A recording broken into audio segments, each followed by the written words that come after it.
आज के इस कार्य समिति की बैठक में मंच पर उपस्थित भारतीय जनता पार्टी के बहुत ही जुझारू और कर्मशील पार्टी के अध्यक्ष सम्माननीय सुकांत मजूमदार जी, हमारे विपक्ष के नेता और हमारे वरिष्ठ साथी श्री सुरेंद्र अधिकारी जी, हमारे भारतीय जनता पार्टी के राष्ट्रीय महामंत्री संगठन श्री बी.एल. संतोष जी और हमारे पूर्व अध्यक्ष और वर्तमान में सांसद और राष्ट्रीय उपाध्यक्ष भाई दिलीप घोष जी, हमारे संगठन मंत्री श्री अमिताभ चक्रवर्ती जी, हमारे यहाँ के सहप्रभारी अमित मालवीय जी, हमारे आज के संचालक और प्रदेश के महामंत्री और सांसद ज्योतिर्मय सिंह महतो जी, यहाँ उपस्थित प्रदेश कार्य समिति में उपस्थित सभी पदाधिकारीगण, हमारे प्रदेश के विभिन्न जिलों से आए हुए प्रदेश के अध्यक्ष, महामंत्री, कार्यकारिणी के सदस्य और वरिष्ठ मेरे साथीगण और मीडिया के मेरे साथी, प्रिंट मीडिया और इलेक्ट्रॉनिक मीडिया के मेरे साथी, सबसे पहले सौभाई के नमस्कार।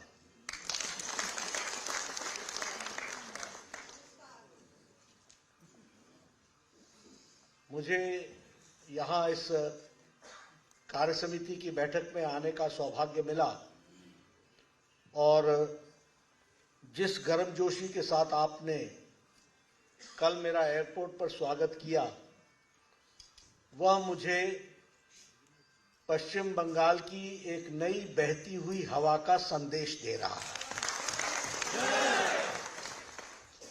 और वैसे भी मैं कलकत्ता आऊं और काली माता को याद न करूं, बेलूर मठ को याद न करूं, यहाँ के सांस्कृतिक नेतृत्व प्रदान करने वाले वरिष्ठ सज्जनों को याद न करूं, दक्षिणेश्वर मंदिर को नमन न करूं, तो शायद मेरी यात्रा प्रारंभ ही नहीं होती।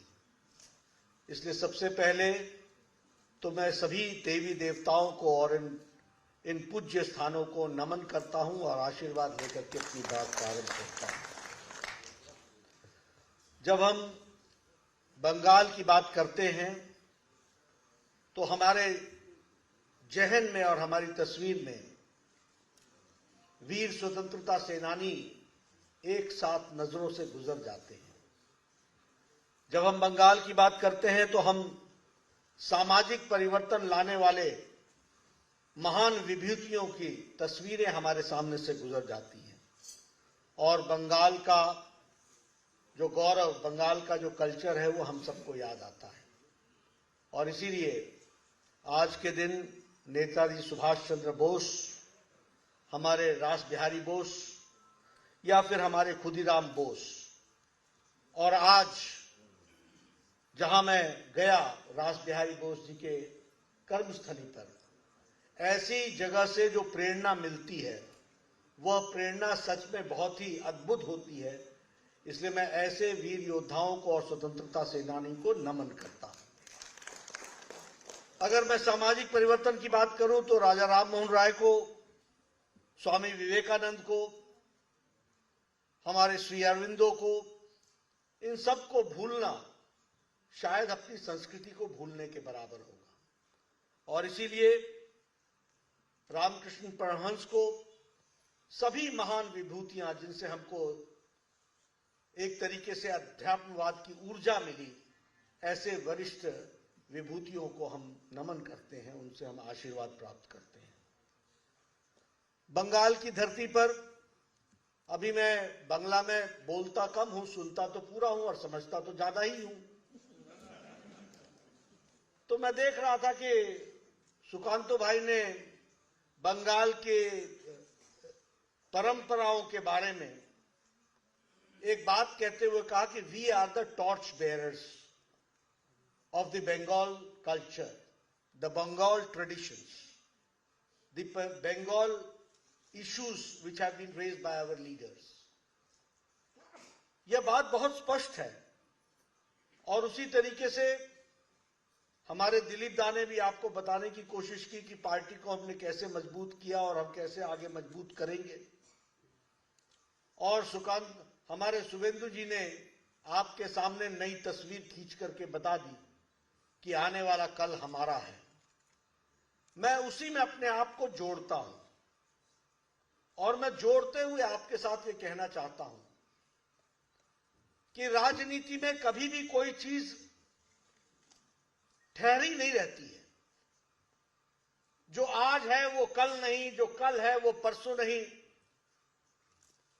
हमें राजनीतिक दृष्टि से किन ताकतों से अपने आप को समावेश करके आगे बढ़ना है, ये हमको हमेशा तय करना पड़ता है और इसलिए हमको अपनी ताकत का अंदाजा भी होना चाहिए।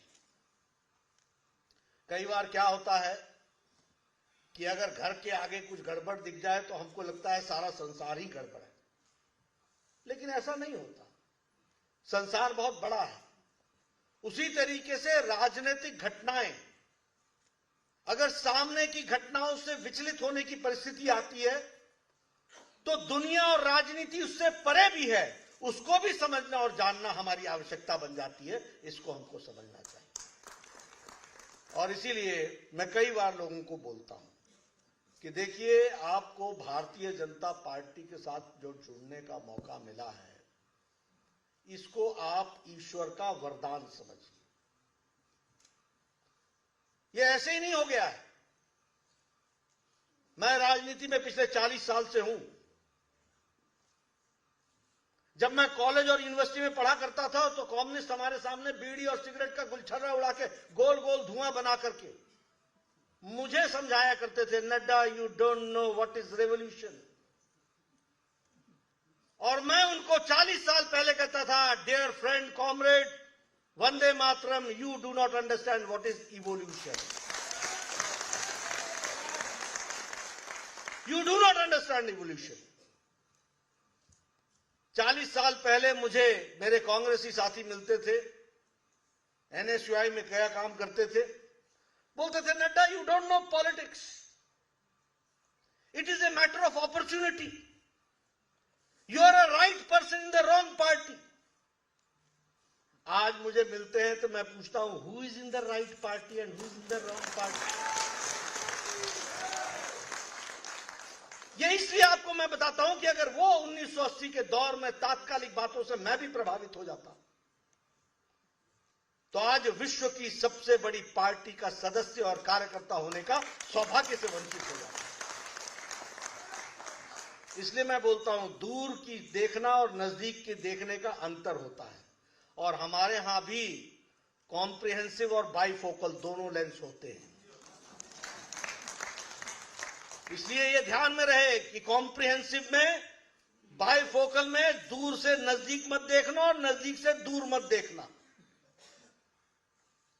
लेकिन दोनों पर बराबर की नजर रखना यह हमारी आवश्यकता होती है। और इसीलिए मेरे से जब कोई बात करता है तो मैं सौभाग्यशाली इसलिए कहता हूं कि देखो, ये हमारी ही पार्टी है जिसमें नेता है, जिसमें नीति है, जिसमें नियत है, जिसमें कार्यक्रम है, जिसमें कार्यकर्ता है लाखों नहीं करोड़ों, और जिसमें साथ काम करने का वातावरण है, तो भारतीय जनता पार्टी में इस बात को समझो। किसी के पास नेता होगा तो नियत नहीं, टीएमसी को देख लो, समझ में आ जाएगा। थोड़ी देर के लिए नेता है, नियत नहीं। नियत है तो नीति नहीं। खाओ खाओ खाओ, आओ आओ, कमीशन मिशन, यही मिशन है, कमीशन खाना।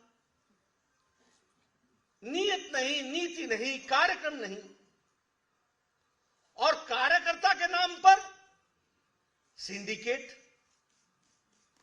No worker all syndicate. Am I correct? Am I correct? तो आप समझ लो कि आप अगर भारतीय जनता पार्टी में आए हो तो यह आपका सौभाग्य है। और हमारी लड़ाई किससे, इसको भी समझ लो। देखो, इस देश में सबसे पहले रीजनल पार्टी के नाम पर पार्टियां आई, और रीजनल पार्टी का बड़ा सिंपल सा फंडा होता है, ना आगे नाथ ना पीछे पगारा, न कोई कार्यक्रम, न कोई नियत, न कोई नीति, न कार्यक्रम, अपनी जिसमें डफली बच जाए वही रीजनल पार्टी। और सारी रीजनल पार्टी देर सवेर परिवार की पार्टियां बन जाती हैं। और इसको समझो, याद करो जम्मू कश्मीर, एक समय में श्रीनगर का नारा लगाने वाला नेशनल कॉन्फ्रेंस आज बाप बेटी की पार्टी बन गई, फरूक और अब्दुल्ला की पार्टी बन गई। याद करो पीडीपी, एक समय में श्रीनगर की आवाज उठाने वाली पार्टी आज पिता रहे नहीं, अब बेटी की पार्टी हो गई। अब याद करो पंजाब, शिरोमणि अकाली दल के नाम पर खड़ी है तो परिवार की पार्टी खड़ी है, बादल परिवार की पार्टी। अब याद करो हरियाणा में लोकदल, चौटाला, अभय, अजय, ऊपर नीचे दाएं बाएं सब जगह चौटाला ही चौटाला, परिवार की पार्टी। 24 करोड़ की जनता है, हम चुनाव लड़ करके आए हैं, जीत करके आए हैं। उत्तर प्रदेश में लड़ किससे रहे हैं? समाजवादी पार्टी से। पहले रीजनल पार्टी, आज परिवार की पार्टी। और कांग्रेस का हाल क्या हुआ है? 297 सीट्स में से 287 सीट्स में जमानत जब्त हो गई है, सुपड़ा साफ हो गया। ये कांग्रेस का हाल। आप आगे बढ़ो, बिहार में आओ, राष्ट्रीय जनता दल किसकी पार्टी है? पिता लालू और नीचे तेजस्वी। तेज ही तेज है। लड़ कौन रहा है? भारतीय जनता पार्टी लड़ रही है। जीत कौन रहा है? भारतीय जनता पार्टी। सरकार किसकी है? बीजेपी की सरकार है। आप वेस्ट बंगाल आ जाओ, कहते थे रीजनल पार्टी है, बन गई पीसी और भाईपो की पार्टी, परिवार की पार्टी बन गई। आप जरा नीचे चले जाओ, नवीन बाबू की पार्टी। आप झारखंड चले जाओ, शिबू सोरेन और हेमंत सोरेन की पार्टी। आप उससे नीचे चले जाओ, वाईएसआर की पार्टी, केसीआर की पार्टी, केशव चंद्रशेखर राव की पार्टी तेलंगाना में। मैं वहां का नक्शा देख रहा था, चुनाव लड़ने की बात आई तो देखा एक सीट पर केसीआर, एक उसके बगल में उसका दामाद, उसके बगल में उसकी बेटी, उसके बगल में उसका छोटा पोता। मैंने कहा बचा क्या तेलंगाना के नक्शे में, ये तो बता। तमिलनाडु में जाओ, डीएमके परिवार की पार्टी, स्टालिन की पार्टी। कर्नाटक में जाओ, कुमारस्वामी की पार्टी। महाराष्ट्र में चल जाओ, एनसीपी, शरद पवार, बेटा और बाप पिताजी और बेटी की पार्टी। और शिवसेना में आ जाओ, बाप बेटे की पार्टी। इसलिए मित्रों, यह रीजनल पार्टी के स्वर में चलती हुई ये परिवारों की पार्टी बन गई है। और इंडियन नेशनल कांग्रेस का सबसे बड़ा दुख तो यह है कि न तो ये इंडियन रह गई है, इसके नेता भी अब लंदन से बोलते हैं, न तो ये इंडियन रह गई है, न नेशनल रह गई है, ये भी भाई बहन की पार्टी बन गई है, बाकी सब छुट्टी। अब इससे आगे आपको मैं बताना चाहता हूं, क्योंकि मैं ये लड़ाई लड़ना जानता हूं, मुझे कोई इसमें आपत्ति की बात नहीं। आज से 20 साल पहले कोई सोचता नहीं था कि लालू का राज बिहार से जाएगा, और ममता जी के सामने, लालू के सामने तो ममता जी का राजनीतिक सोच और समझ, ये इतिहास इस बात का गवाह बनेगा। लेकिन वहां राष्ट्रीय जनता दल को नस्तोनाबूद करके भारतीय जनता पार्टी आई है, और पूरी ताकत के साथ आई है, हमको समझ में आता है। कोई नहीं सोचता था कि मुलायम का राज जाएगा, दूती बोलती थी। आज भारतीय जनता पार्टी ने साफ कर दिया। हर एक जगह हमारी सरकारें बन रही है, और मैं आपको बता देता हूं, आने वाले समय में तेलंगाना में भी बनाएंगे, आंध्र में भी बनाएंगे, और बहुत जल्द प्रजातांत्रिक तरीके से पश्चिम बंगाल में भी हम सरकार बनाएंगे। ये हमको याद है। कल जो मैंने स्वागत में जोश देखा है ना, वो लोगों के हाथ फड़फड़ा रहे हैं, लोगों का मन फड़फड़ा रहा है। और मैं एक बात बता देता हूं, राजनीति में जो जितना दबाएगा उतना ही उठ करके वापस आएगा, इस बात को समझ लेना। इसलिए मैं आपसे एक ही बात कहना चाहता हूं, अपने रास्ते पर चलते रहो, अडिग रहो, अच्छी तरीके से लड़ाई लड़ो। भारतीय जनता पार्टी यशस्वी होगी ही, किसी ने नहीं सोचा था कि हम कांग्रेस मुक्त हो जाएंगे। अब कांग्रेस मुक्त तो छोड़ो, कांग्रेस लुप्त हो रही। ये इतिहास में दर्ज है भैया। मैं कोई आपको उधर उधर की बातें नहीं सुना रहा हूं। अपने में कॉन्फिडेंस होना चाहिए कि हम जिस रास्ते पर चले हैं वो सही रास्ता है कि नहीं। अगर हमारा रास्ता सही है तो जनता हमारे साथ चलेगी, आगे बढ़ेगी और हम यशस्वी होंगे। इस बात को हमको समझ लेना चाहिए। आज मित्रों, हमारा सौभाग्य है हमारे पास नरेंद्र मोदी जी जैसा नेता हो और हमारी सरकार हो, जवाबदेह सरकार हो, प्रो रिस्पॉन्सिबल सरकार हो, डेवलपमेंट इंक्लूसिव गवर्नमेंट की वाली सरकार हो। कभी सोचा था? अब मैं इस समय कहना नहीं चाहता हूं कि जब ये इंजेक्शन बन रहे थे वैक्सीनेशन के, तो उस समय ममता जी क्या कह रही थी, उस समय हमारे ये अखिलेश क्या कह रहे थे, मोदी टीका है, बीजेपी टीका है। और आपके यहां चर्चा होती थी इसका टेस्ट नहीं हुआ है, टेस्ट नहीं हुआ है। बिना टेस्ट के लगवा लिया, 3 लगवा लिए और जनता को गुमराह किया कि मत लगाओ मत लगाओ। हुआ है कि नहीं हुआ है? हुआ है कि नहीं हुआ है? ऐसे तो आपके नेता हैं। ये है उनकी तस्वीर। लेकिन हमको क्या इसमें से समझना है?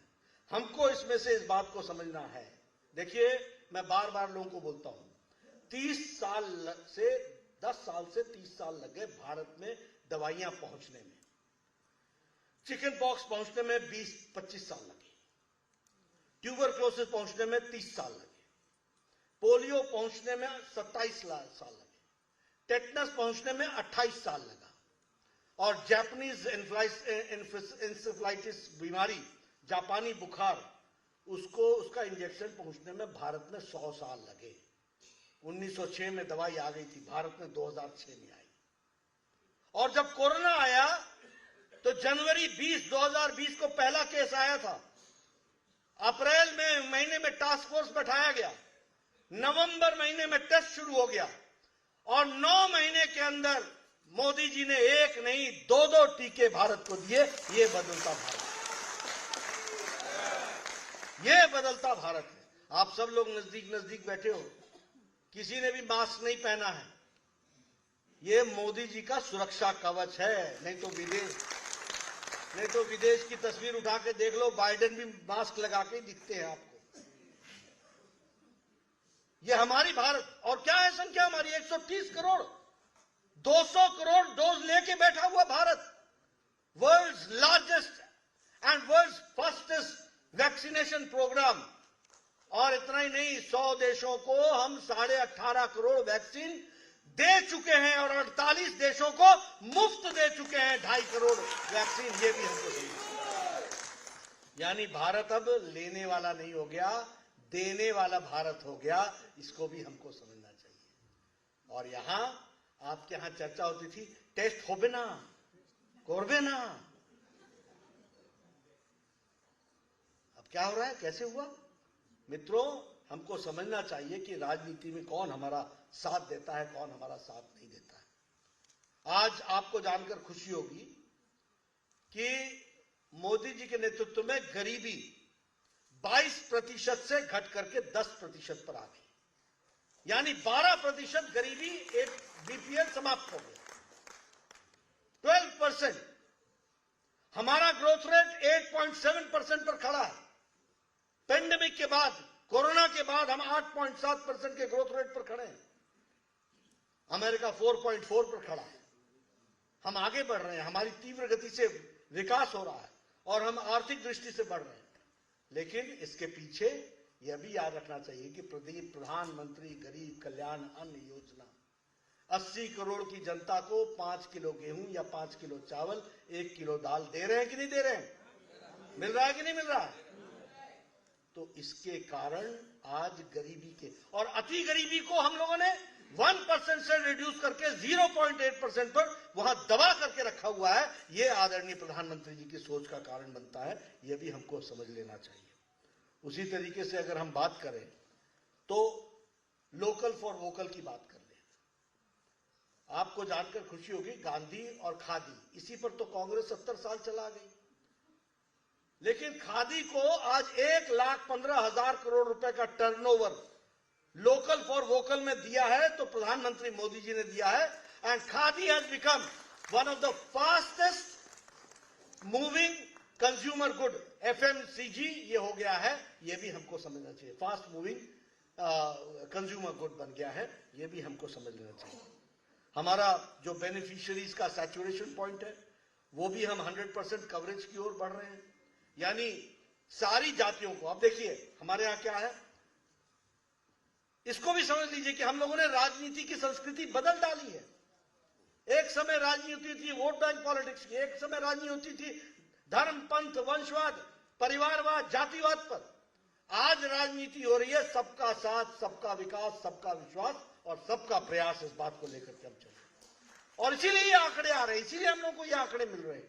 और इसीलिए हर एक धर्म के लोगों को, हर एक कास्ट के लोगों को, हर एक सेक्शन के लोगों को, सबको साथ जोड़ करके काम करने का जो काम शुरू किया है, उसको भी हम लोगों को समझना चाहिए। आपको जानकर के खुशी होगी कि इस वर्ष भारत ने लास्ट फिस्कल बजट में 600 बिलियन का US डॉलर्स का एक्सपोर्ट किया है, 600 बिलियन US डॉलर्स का। उसी तरीके से जैसे मैंने आपको बताया कि हमारे यहां डेवलपमेंट के लिए कभी नहीं सोचा था। आज बताइए, आज बंगाल के लोग दिल्ली में काम करते हैं कि नहीं करते हैं? आज बंगाल के लोग साउथ में जाके काम करते हैं कि नहीं करते हैं? आज one nation one ration card introduce कर लिया है।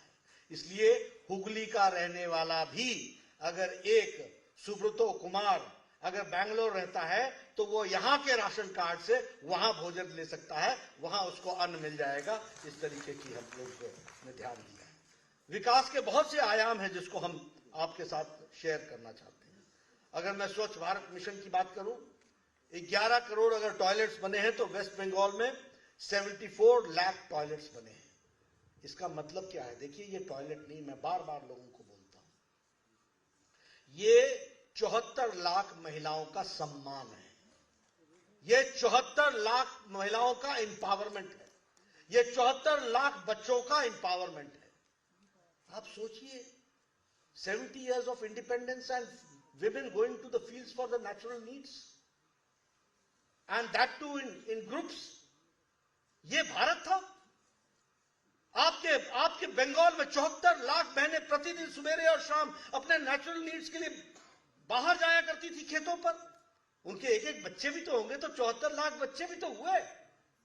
यह सुलभ शौचालय और यह इज्जत घर, यह शौचालय सिर्फ शौचालय नहीं है, ये लाइफ विद डिग्निटी का तरीका है जिसको हमको याद रखना चाहिए और उसको आगे बढ़ाने की बात।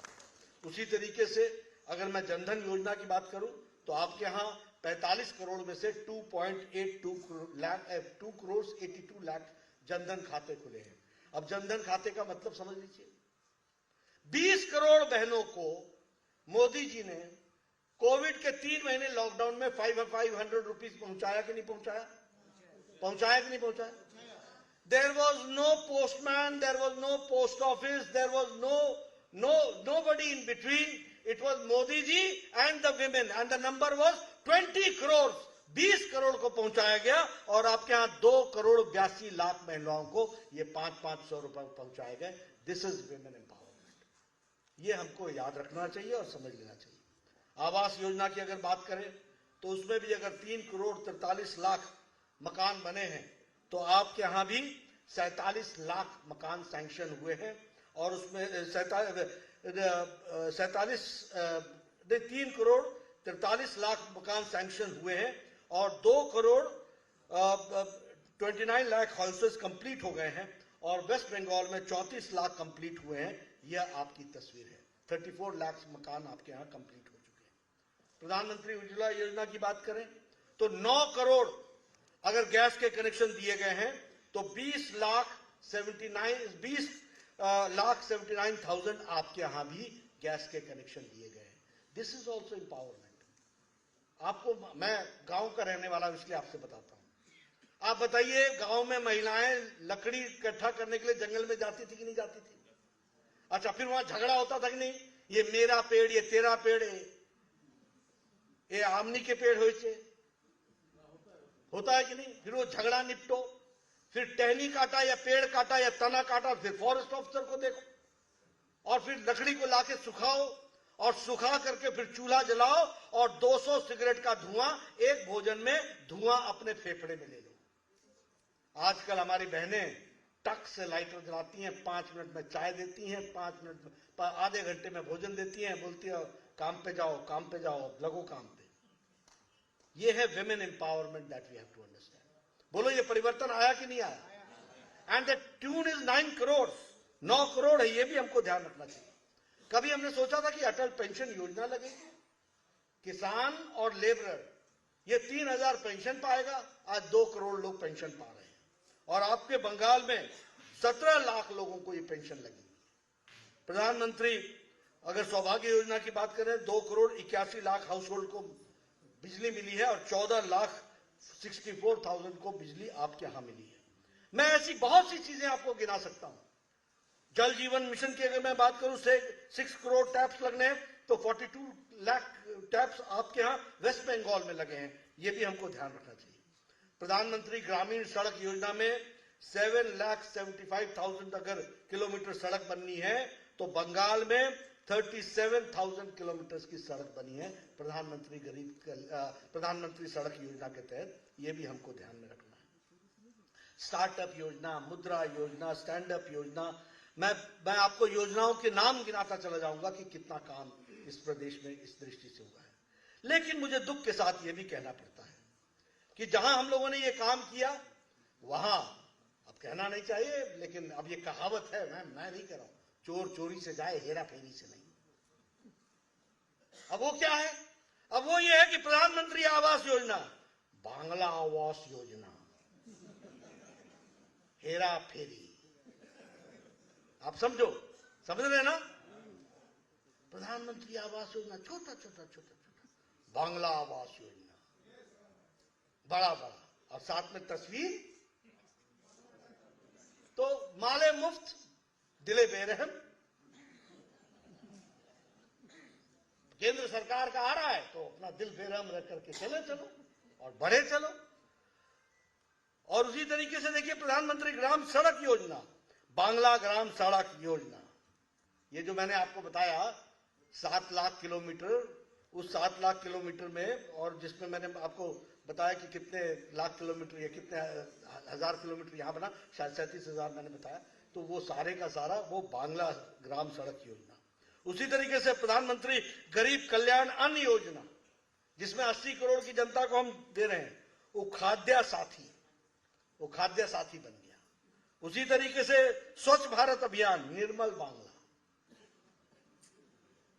उसी तरीके से वाटर शेड डेवलपमेंट प्रोग्राम, जल धरो जल भरो, ये भी हमारी नेशनल रूरल लाइवलीहुड मिशन, उसको आनंद धारा,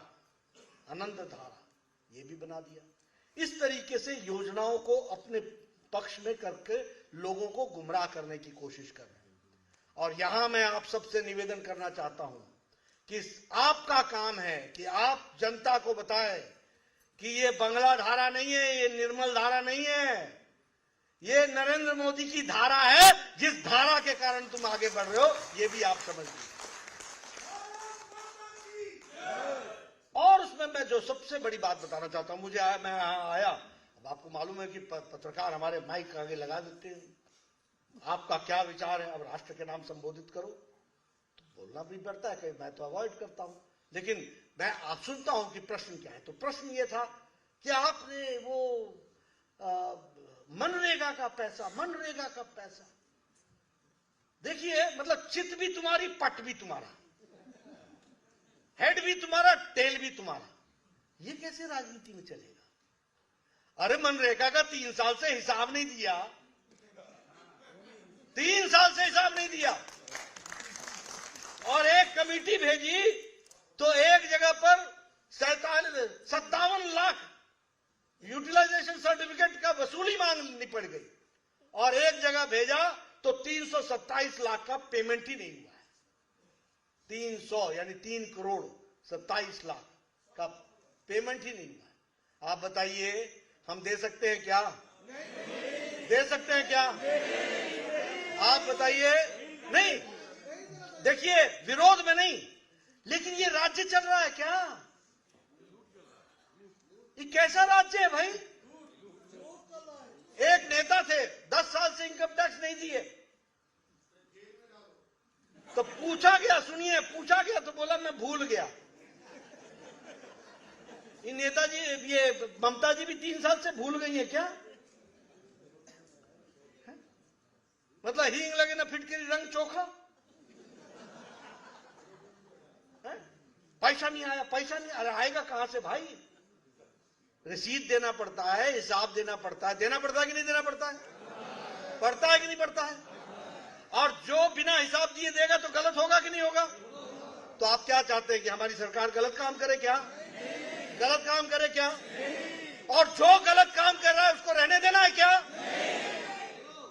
तो ये आपका काम है कि जनता को बताओ, ये आपका काम है कि आप जनता को बताइए कि मोदी जी तो पैसा देना चाहते हैं, लेकिन यहां आओ आओ आओ, without any arrangement, without any disbursement, without any, अपने टीएमसी कार्यकर्ता पहले कट मनी, फिर फट मनी, जो मनी मिल जाए, केंद्र का मनी, बस मनी मनी मनी मनी चलने देना है क्या? प्रजातांत्रिक तरीके से लोगों को समझा देना है कि मोदी है तो मुमकिन है, और पश्चिम बंगाल में भी कमल खिला करके दिखाएंगे, ये हम आपको बताना चाहते हैं। इसलिए मित्रों, बहुत सी बातें, मेरा बंगाल से विशेष लगाव है। मैं चाहता हूं कि बंगाल जिस गौरव में पोजीशन पर था, उस गौरव में पोजीशन पर पहुंचे। आज दुख होता है। आप बताइए, कभी ये eastern, when Bengal thinks today, India thinks tomorrow था कि नहीं था? था कि नहीं था? आप बताइए, ये कभी इकोनॉमी की कैपिटल थी कि नहीं थी? और आज क्या हो गया? आने वाला भी जाता है और जो थे यहां वो भी जा रहे हैं। है कि नहीं है? ऐसा है कि नहीं है? अब इसको अगर आप देखेंगे तो हमको ये लगता है कि एक दुखदायी सिचुएशन यहां आकर के खड़ी हो गई है। हमारे साथ क्या हुआ? पोस्ट वायलेंस 12,000 केसेस बने, 80,000 लोगों को घर छोड़ना पड़ा, हमारे 190 से ज्यादा कैंप्स लगे, बहुत लोगों के घर मकान उजाड़ दिए गए, बहुत से लोग घर में नहीं पहुंचे। हाई कोर्ट ने कह दिया कि सीबीआई को केस थमाओ। रेप केसेस हो गए, मर्डर केसेस हो गए, मोर देन 60 मर्डर केसेस हो गए। मैं अपना रोना नहीं रोऊंगा, हम लड़ना जानते हैं, प्रजातांत्रिक तरीके से लोगों को जेल में डालेंगे। आज सवेरे उठा तो देखा लालू जी आज कोर्ट में पेश होंगे। 25 साल पहले कोई इमेजिन नहीं कर सकता था, और 20 साल बाद की तस्वीर बता रहा हूं मैं। पीसी और भाईपो ये हर दिन पेशियों में मौजूद मिलेंगे, ये आपने ध्यान रखना। ये देश नियम पर चलता है, ये कानून पर चलता है, किसी के विम्स और फैंसीज पर नहीं चलता है। नेशनल ह्यूमन राइट्स कमीशन ने लिखा है that in West Bengal it is not the rule of law, it is the law of the rulers. समझ लो इस बात को। और आपको लगता होगा मैं तो कभी भूलता नहीं हूं, क्योंकि अंधेरे का, उजाले का मजा लेना हो तो अंधेरा याद रखना चाहिए। इसलिए हम तो याद रखते हैं, हमको तो मालूम है। आज सुबह जब मैं उठा तो मैंने याद किया अपने 20 साल पहले की मेमोरी लेन में जाकर के। लालू बोलता था विधान भी हम ही है, संविधान भी हम ही है। आज पेशी में हाजिर भी हम ही है। तो ये नेचुरल प्रोसेस है, ये होगा। मैं किसी से दुश्मनी में नहीं कह रहा हूं, मैं सबको आगाह करना चाहता हूं कि आप समझो, law will take its own course. अगर 53 मर्डर हुए हैं, 60 मर्डर हुए हैं, तो इसका जवाब प्रजातांत्रिक तरीके से इसका लिया जाएगा, और भारतीय जनता पार्टी कहीं पीछे नहीं रहने वाली है, इस बात को आप याद रखें। लेकिन मेरे सामने जो प्रश्न है, क्या बंगाल हम ये तस्वीर देखना चाहते हैं? 4th highest number of cases of murder in India, highest number of attempt to murder cases in India, West Bengal, highest number of cases of grievous hurt, 3rd highest total number of violent crimes, और हमारी CM every rape घटना को बोलती है छोटो घटना हो। यह मुख्यमंत्री का बयान है। यानी रक्षक ही अगर भक्षक बन जाए तो क्या होती होगी स्थिति, इसको भी हमको समझ लेना चाहिए। और उसी तरीके से as per the crime records of 2019, 1069 cases of rapes and 944 incidents of attempt to rape. ये वेस्ट बंगाल की तस्वीर है। 2019 NCR national crime record bureau का जो कहना है, West Bengal has the highest number of kidnapping of women cases. That means women trafficking is maximum in West Bengal. This is the dignity. शेरे बंगाल और ममता जी बंगाल की प्राइड, और ये है प्राइड, ये है बंगाल की तस्वीर। Largest number of human trafficking is taking place in West Bengal. ऐसा बंगाल देखना चाहते हैं क्या आप? इसको हमको समझना होगा। अगर मैं बात करूं, 9 साल में 4 लाख करोड़ रुपए का डेट उठा लिया। वो 4 वाक का सिद्धांत, घी पियो, ऋण लेकर के घी पियो, मौज करो, कल किसने देखा, यही फिलॉसफी। सीबीआई को इन्वेस्टिगेशन के लिए परमिशन नहीं दे रहे हैं, और उसी तरीके से हाई कोर्ट को इंटरवेंशन करना पड़ता है इन्वेस्टिगेशन के लिए। ये सारी चीजों को आपके सामने मैं रखता। अब ये रामपुर हाट की घटना आपके ध्यान में है। बताइए, ये 21वीं शताब्दी की घटना है। लगता है आपको कि हम 21वीं शताब्दी में हैं? लगता है जिंदे जला दिए जाए? मित्रों, एक बात हमको ध्यान में रखना चाहिए, जो आग से खेलता है वो आग में भस्म हो जाता है। ये कभी कोई बचता नहीं है।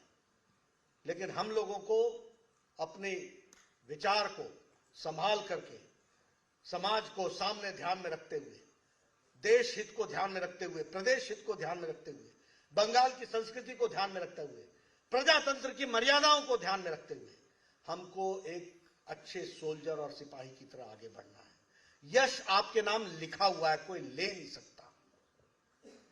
आपने कभी सोचा था कि 2014 के बाद 3% से बढ़कर के आप 38% वोट पर पहुंच जाएंगे? आपने सोचा था कि 18 एमपी आएंगे, आपने सोचा था 77 एमपी आएंगे, और 77 में भी कोई जाना चाहता है तो उसको भी हमारे ही खाते में डाला जाता है। मतलब तुम जाओगे तो जाओगे कहां, लौट के यहीं आओगे। ये हमको समझना होगा, इसको हमको जानना पड़ेगा। और इसलिए मेरा निवेदन है आप सबसे, मैं कहना चाहता हूं, ठीक है ये धमकी धुमकी ये सब थोड़े दिन चलता है, कटमनी ये सब का धरा रह जाता है। आप मेरे से पूछोगे, मैं 200 पॉलिटिशियन बना दूंगा आपको, जिन्होंने कानून को तोड़ने की कोशिश की और कानून ने उनको तोड़ के रख दिया। इस बात को याद रखना चाहिए। ये भारत देश है, ये प्रजातंत्र देश है, और इसीलिए मैं आपसे सिर्फ एक ही निवेदन करने आया हूं, आप सब लोग अपने जगह पर डटे रहो, सिद्धांतों के साथ खड़े रहो, नियम के साथ खड़े रहो, अपने पूर्वजों से ताकत लो, अपने पूर्वजों को याद करते हुए बंगाल के प्राइड को उस पर ले जाने के लिए समझो, और उसमें जो कोई भी आपका साथ देना चाहता है उसको साथ ले चलो, और जो आपके विरोध में खड़ा होता है उसको ये कह करके छोड़ दो कि तुम कल हमारे ही साथ चलते हुए दिखोगे।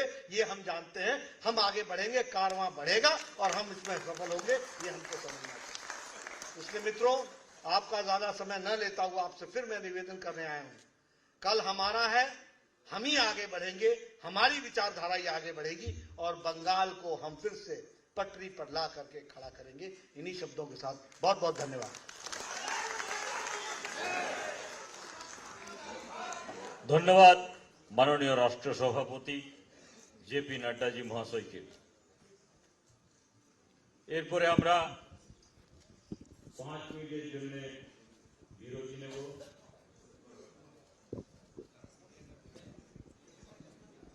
5টা 4 হচ্ছে, 5টা